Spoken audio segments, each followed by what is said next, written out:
የአዲስ አበባ ከተማ አስተዳደር አሽከርካሪና ተሽከርካሪ ፍቃድና ቁጥጥር ባለስልጣን አዲስ ዘመናዊ የተሽከርካሪ ሰሌዳ ወደ ስራ ማስገባቱን አስታውቋል። ባለስልጣኑ አተገባበሩን በአዲስ ተሽከርካሪዎች ላይ መተግበርም ጀምሯል። ኤንቢሲ ኢትዮጵያ በቂርቆስ ክፍለ ከተማ ተገኝቶ የአገልግሎቱን ተጠቃሚዎች አነጋግሯል። መጀመሪያ አዲስ ሰሌዳ ተጠቃሚ በመሆናችን ደግሞ በጣም ደስተኛ ነን። አይ ቲንክ በአጠቃላይ ዋጋው ከ50 ሺህ ብር አካባቢ ይመስለኛል። ያው መጨረሻ ላይ የታርጋ አገልግሎቱን ለመውሰድ አዲሱ አሰራር በፖለቲካዊ ማህበራዊ ና ምጣኔ ሀብታዊ መስኮች በርካታ ፋይዳዎች እንዳሉት ሲገለጽ እስካሁን በስራ ላይ የነበረው ሰሌዳ በቀላሉ ለፎርጀሪ ወይም ለሐሰተኛ ስራ የተጋለጠ በመሆኑ አዲስ ሰሌዳ ማዘጋጀት አስፈላጊ መሆኑም ተገልጿል። አሁን እየተጠቀምንበት ያለው ሰሌዳ ብዙ ጉድለቶች አሉት።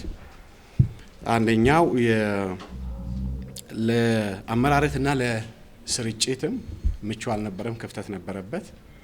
ሁለተኛ ቶሎ የሚበላሽ፣ በዚህ ምክንያት ላብት ብክነት አገርን የዳረገ ነበረ።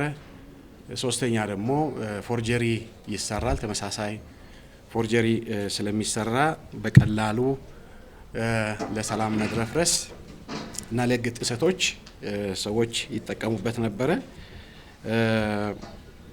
ከዚህ የተነሳ የተሻለ በሀገር ደረጃም ወጥ የሆነ ሳይዙ ይዘቱ ወጥ የሆነ ጥራቱ ዓለም አቀፍ ስታንዳርድን የጠበቀ ሰሌዳ ማዘጋጀት አስፈላጊ መሆኑን መንግስት አምኖበት ወደዚህ ስራ ተገብቷል ማለት ነው። አዲሱ ሰሌዳ ለተሽከርካሪዎች አንድ ጊዜ ብቻ የሚሰጥ በመሆኑ ፍጆታንና ወጪን በከፍተኛ ደረጃ የሚቀንስ ሲሆን በተጨማሪም በከፍተኛ ጥራት የተመረተ በመሆኑ ወንጀልን የመከላከል የህግ ማስከበር እንዲሁም የተሽከርካሪዎችን ደህንነት በቀላሉ የመቆጣጠር አቅሙ ከፍተኛ መሆኑ ተገልጿል። ሰሌዳ እንደ ሀገር በይዘት በመጠን በአይነት ወጥ የሆነ አገር አቀፍ ስታንዳርዱን የጠበቀ የተለያዩ ሴኩሪቲ ፊቸሮች ያሉት ሙሉ ለሙሉ በቴክኖሎጂ የታገዘ ሰሌዳ ነው ማለት ነው።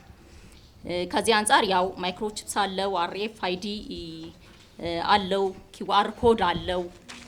እነዚህ በመኖራቸው ደግሞ ተሽከርካሪው ሙሉ የተሽከርካሪው መረጃና ሙሉ የባለ ንብረቱ መረጃ የተሽከርካሪው መረጃ ከሻንሲ ቁጥር ሞተር ቁጥር ጀምሮ እንዳጠቃላይ ያው ስርቆትን የሚያስቀር ሙሉ ለሙሉ እንደ ሀገር ወጥ የሆነ የተሽከርካሪ መረጃ ስርዓት እንዲኖረን የሚያግዝ በዛው ልክ ደግሞ የቁጥጥር ስርዓታችንንም ጠንካራና ወጥ የሚያደርግ ነው ማለት ነው። በቂርቆስ ክፍለ ከተማ ያገኘናቸው የአዲሱ ሰሌዳ የመጀመሪያ ተጠቃሚዎች አዲሱ ሰሌዳ ለተሽከርካሪያቸው ደህንነትና በሀገር ውስጥ ተንቀሳቅሶ ለመስራት ሚናው የጎላ እንደሆነ ተናግረዋል።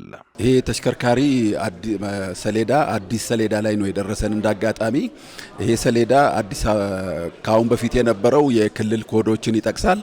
ይሄኛው እንዳጠቃላይ ኢቲ ስለሚል አገራዊ ስሜትን ያንጸባርቃል። ብዙ ጠቀሜታ አለው። ለምሳሌ ከክልል እንኳን በምትንቀሳቀስበት ጊዜ የተለያዩ ብዥታዎችን ወይም ደግሞ ልዩነቶችን ያሳጥራል። እገሌ ከገሌ የመለየት ስሜት የለውም። የአንድነትን ስሜት ያንጸባርቃልና ጥሩ ነው የሚል እምነት አለኝ። በአጠቃላይ አማራ ክልል፣ ቤንሻንጉል ክልል፣ ኦሮሞ ምናምን የሚለው ነገር በኢትዮጵያ ኢቲኤች ሪፕሌስ በመሆኑ ከፍተኛ ደስታ ተሰምቶኛል። በመጀመሪያ በአገራዊ መሆኑና በአንድ ማዕከል ውስጥ የሚተዳደር በመሆኑ ትልቅ ጠቀሜታ አለው። በተጨማሪ ደግሞ የተለያዩ ፊቸሮች እንዳሉት ነው የተረዳሁት። ላይክ የሻንሲ ነምበሩን የሞተር ቁጥሩን ሁሉ ሪድ የሚያደርግ ባርኮዶች፣ ቺፕሶች ምናምን እንዳሉት ይሄ በጣም ደህንነትና ለማረጋገጥ ወንጀልን ለማስቀረት በደንብ ኮንትሪቢዩሽን ይኖረዋል። በአዲስ አበባ መሰጠት የጀመረው አዲሱ ሰሌዳ በቀጣይነት በክልሎች ተግባራዊ እንደሚደረግ ተገልጿል። አሁን ተመዝግበው ሰሌዳ በመጠባበቅ ላይ ባሉት ይጀመርና አጠቃላይ አዲስ በሚያስገቡት ስራው ይጀምራል። ሌላው አጠቃላይ ለውጡ ግን ፌዝ አለው፣ ስኬጁል አለው።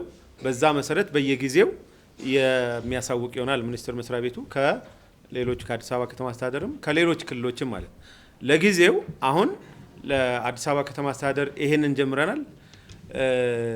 ይሄ ስኬት በቀጥታ ሌሎች ክልሎች ላይ ለመተግበር እጅግ በጣም ቀደም እንዳልኩት ወሳኝ ይሆናል። ከዚህ በኋላ ሲስተሙን ኤክሰርሳይዝ ካደረግን በኋላ ወይ ደግሞ ወደ ተግባር ከገባን በኋላ ሌሎች ክልሎችም በዚህ ደረጃ በፍጥነታቸው ልክ መጀመር የሚያስችል ፕሮግራም ተዘጋጅቶ እየተሰራበት ነው ያለው ማለት ነው።